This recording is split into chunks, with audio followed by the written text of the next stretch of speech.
Merci Philippe pour l'invitation. Je suis Elian Crébor, donc fondateur de la société My Little Tools, qui est éditrice de la solution ATP Learning, qui, comme le présentait rapidement en introduction Philippe, est un LMS de nouvelle génération.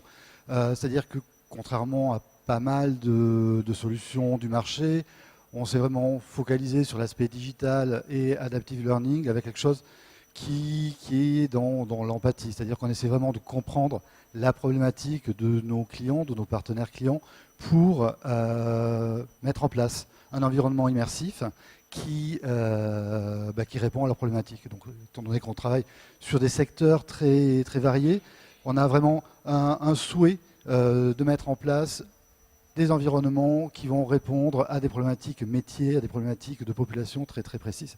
On essaie de répondre à 4 enjeux majeurs. D'une part, la montée en compétences, être en mesure de transférer des connaissances, de faire monter les collaborateurs en termes d'employabilité.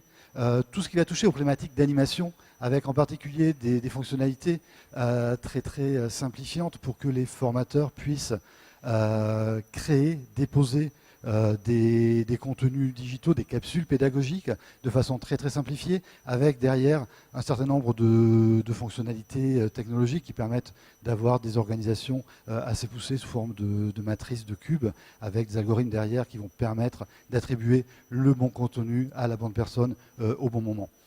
Autour de tous ces contenus-là, on va avoir également une série d'outils auteurs qui permettent de venir créer des parcours multimodaux et qui vont permettre réellement d'asseoir le rôle du formateur au sein de son environnement digital. C'est-à-dire c'est vraiment remettre l'humain, le formateur, dans le digital et non pas avoir des LMS très descendants comme on a pu les avoir ces dernières années, ces dernières décennies, et avec quelque chose qui est assez punitif en termes d'expérience d'utilisation pour les collaborateurs. Et puis bien sûr, ça rentre dans les problématiques de transformation digitale auxquelles font face l'ensemble des groupes et des sociétés à ce jour.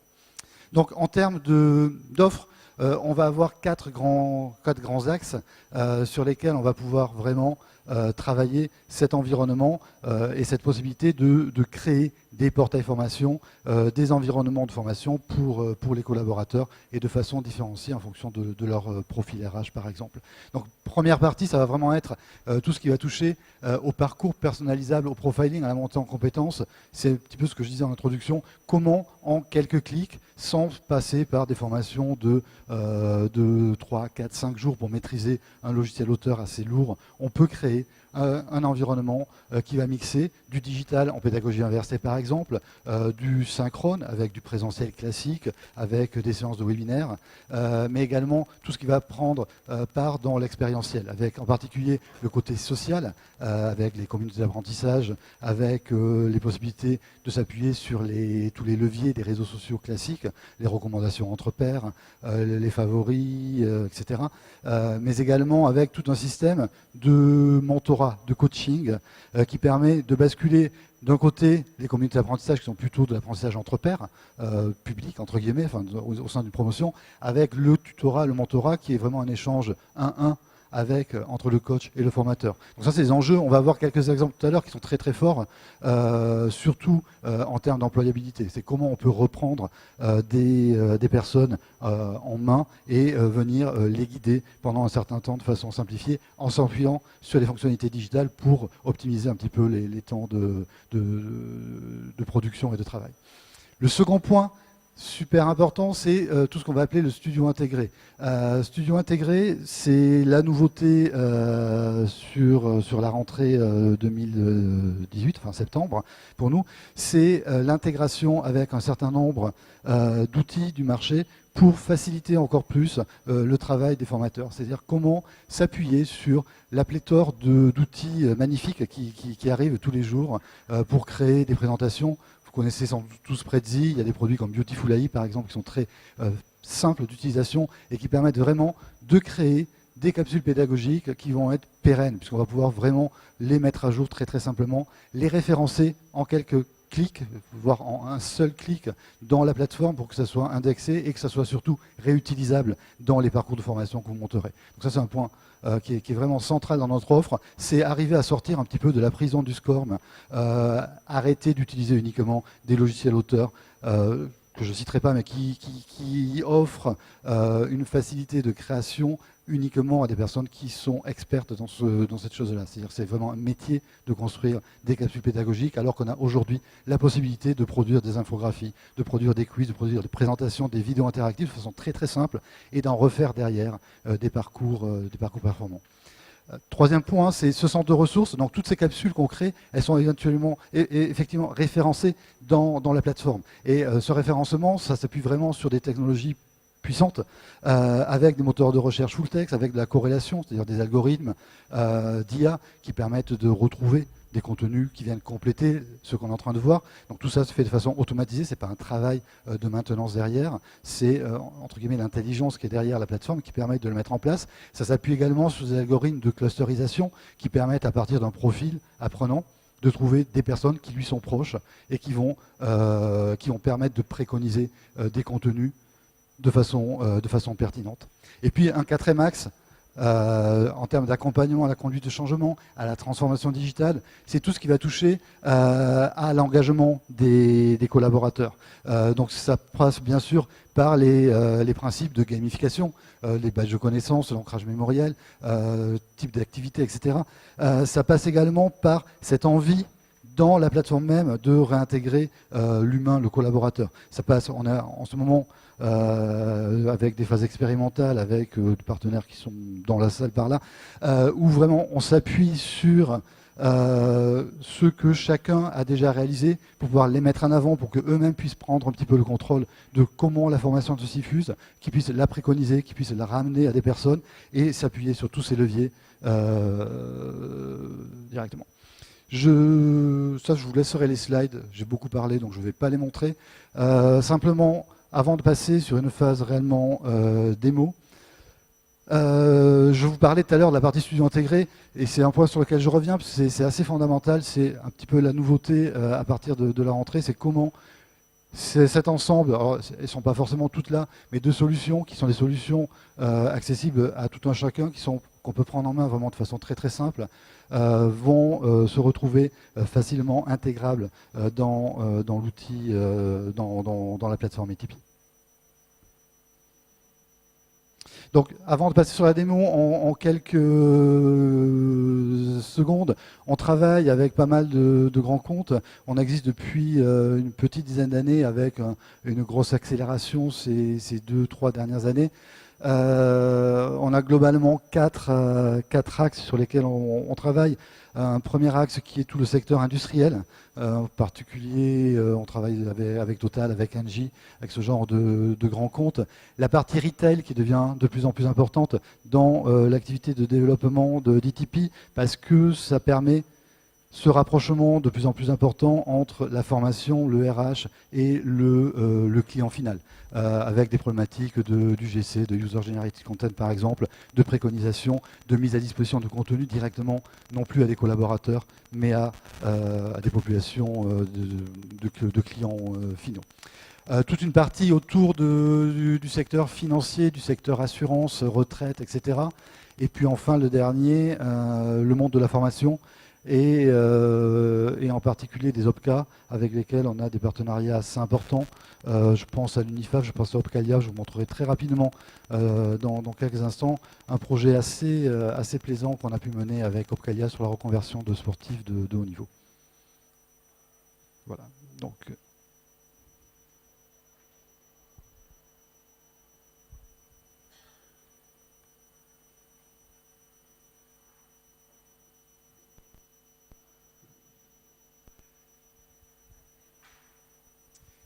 Donc j'ai beaucoup parlé, je vais essayer de vous montrer à quoi ça peut ressembler.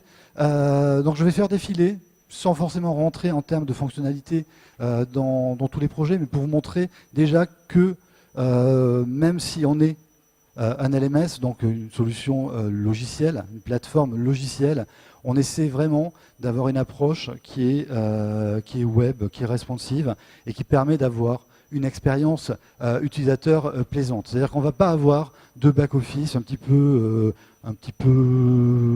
désagréable à utiliser. On ne va pas avoir des systèmes de liste qui permettent uniquement d'effectuer des tris et puis de lancer un module dans une autre fenêtre, mais au contraire quelque chose qui est très proche d'un site web classique que vous pourriez avoir et dans lequel par contre l'ensemble des contenus vont remonter, vont être accessibles via les moteurs de recherche, vont être présentés de façon plutôt plaisante et surtout vous allez le découvrir au fur et à mesure, chaque projet est unique. C'est-à-dire qu'on n'a pas un client qui a une plateforme qui se ressemble. Chacun a le même socle logiciel, chacun profite des mêmes ajouts de fonctionnalités, des mises à jour, mais chacun a son environnement qui lui est propre. Donc là, un premier projet qu'on va faire défiler en 1 minute 30, c'est la Safety Academy. Donc la Safety Academy, c'est le centre de ressources autour de la culture de sécurité qui a été créé par l'ICSI, qui est une association qui a été fondée à la suite de l'accident AZF à Toulouse par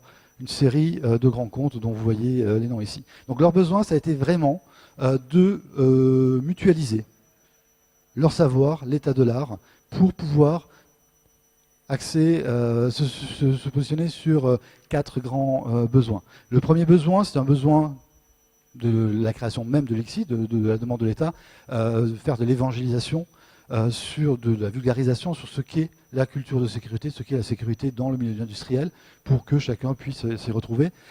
Donc pouvoir vraiment avoir quelque chose de très grand public, entre guillemets. Le second, c'était que tous ces sachants, tous ces experts puissent avoir un endroit dans lequel ils retrouvent de façon simplifiée des contenus qu'eux-mêmes produisent et qu'ils sachent naviguer dedans. Donc il y a des moteurs de recherche qui vont faire référence vraiment à des gens qui sont dans ce milieu-là. Et puis, le point très important, c'est comment les responsables, les managers dans les grands comptes qui avaient fondé cet institut peuvent s'appuyer sur ces contenus pour venir raconter cette histoire à leurs salariés.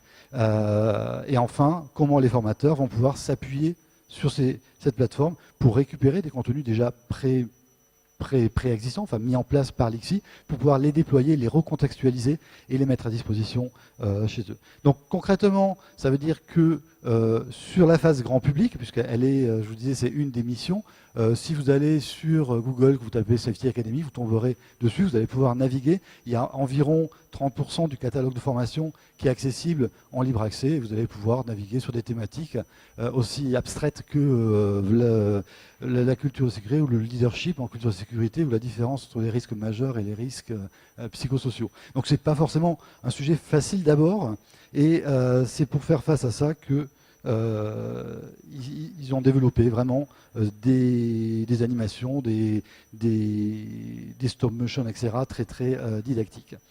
Une fois qu'on est connecté, on a un environnement qui est à peu près similaire, parce qu'on va avoir accès à beaucoup plus de contenu dans un contexte multilingue, français, espagnol, anglais. Donc la totalité des contenus sont accessibles à ce niveau-là. Les vidéos sont traduites ou sous-titrées. On va pouvoir avoir réellement de l'accès direct. Donc le sachant va avoir accès directement à un moteur de recherche dans lequel il va pouvoir aller chercher ce qui l'intéresse, donc culture, donc pas besoin de taper les mots complets, etc. Il y a vraiment, c'est un vrai moteur de recherche full text. On va pouvoir limiter derrière par, on veut des vidéos par exemple, et de façon assez spontanée, on va avoir ces contenus qui se mettent en avant. Et chaque contenu, donc on a tout type de modalités dedans. On a des modalités SCORM classiques qui sont disponibles, on a des modalités vidéo, on a des modalités de téléchargement, des activités interactives. Donc il y a une série de choses qui sont à ce niveau-là, sont lisibles, et c'est très important, ont été curatées, ont été décrites, ont été enrichies par des métadonnées métiers. Et ça, c'est un point qui est très important en termes de plateforme. On parlait de bien comprendre les problématiques de chacun de nos clients. Ça, c'est typiquement le genre d'approche. La structure même de la plateforme permet d'avoir des modèles de données qui sont retravaillés avec le client lorsque c'est nécessaire. Ce n'est pas une obligation, on a plein de projets où le modèle standard est largement suffisant, mais il peut y avoir vraiment ces besoins qui sont en place. Et derrière, tous ces critères-là deviennent des possibilités de regroupement, deviennent des possibilités de recherche supplémentaire, etc. On retrouve, je vous avais parlé de petits algorithmes qui tournent derrière, des compléments avec des informations qui sont ramenées directement par rapport à ce contenu, parce que c'est cette personne-là qui est connectée, mais l'algorithme trouve pertinent de lui proposer d'aller voir tel autre contenu, etc. Et puis, bien sûr, donc, je ne vais pas tout regarder là-dedans, on va avoir donc, des modules de type, des tout petits parcours qui vont permettre de faire de la vulgarisation en quelques instants, qui sont créés directement par l'IXI en quelques... Il reste 5 minutes. Okay. En quelques instants, qui vont permettre d'avoir des regroupements de capsules en ligne de métro et qui vont permettre de faire varier des vidéos, des activités, des petits quiz qui sont intégrés, qui vont permettre de valider que c'est contenu. On va aller plus loin, on va obtenir son certificat. Je ne vais pas détailler ça, ça reste du très standard, entre guillemets, mais c'est vraiment comment chaque formateur arrive à créer ça de façon simple et automatisée. Je vais montrer quelque chose qui n'a rien à voir pour montrer que ça reste tout de même, malgré tout, un LMS 360 degrés. On a une partie, par exemple, administration de la formation qu'on ne montre pas souvent, mais qui permet, après qu'on ait montré les environnements plutôt immersifs, d'expliquer qu'il y a réellement une solution logicielle forte qui est derrière, qui est aussi, qui est réellement puissante. On travaille avec Burger King depuis la fin de l'année passée. On pilote la totalité des formations présentielles et digitales qu'ils ont pour l'ouverture des nouveaux restaurants. C'est de l'ordre de 300 restaurants à peu près sur 2018. Donc c'est un grand nombre de sessions de formation organisées, dispatchées un petit peu partout en France, et ça repose entièrement sur des algorithmes qu'on a mis en place avec de la génération automatique de sessions de formation, avec de l'assignation automatique en fonction de compétences des formateurs à des formations, avec une gestion calendaire qui est très très poussée et qui va jusqu'à la gestion du plan formation.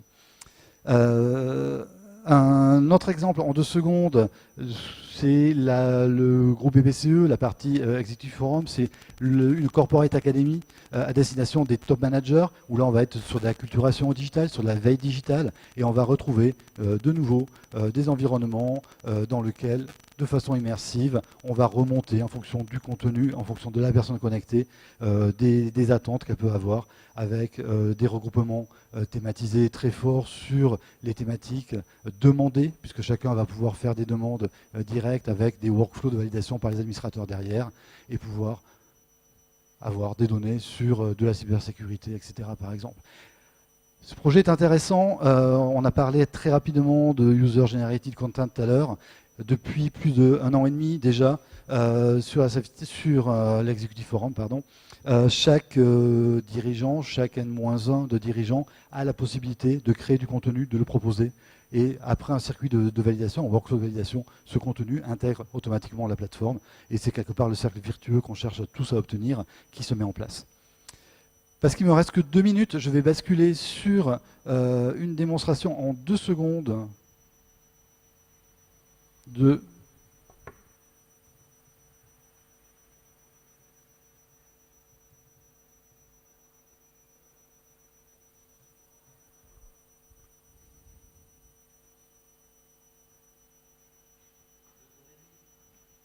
Pardon, c'est fini? Ouais. Alors là, je pars sur une plateforme démo qui, voilà, parfait. Juste pour montrer un parcours un petit peu plus évolué qui a pu être mis en place. C'est une plateforme de démo, on va pouvoir tout casser si on a assez de temps, qui permet d'accéder à du contenu donc, qui est mis en place avec du texte bienvenu, un petit quiz d'autopositionnement qui permet de savoir où on s'en trouve en termes de connaissances digitales. Ça peut enchaîner sur des vidéos qui sont cumulées avec des petits quiz pour s'assurer que la vidéo a été bien comprise. On va avoir des liens vers les parties communautés directement pour aller échanger avec les pairs, etc. Donc, pas détaillé, on vous laissera des slides si vous voulez. Là, vous voyez comment le collaborateur peut utiliser ce genre d'environnement.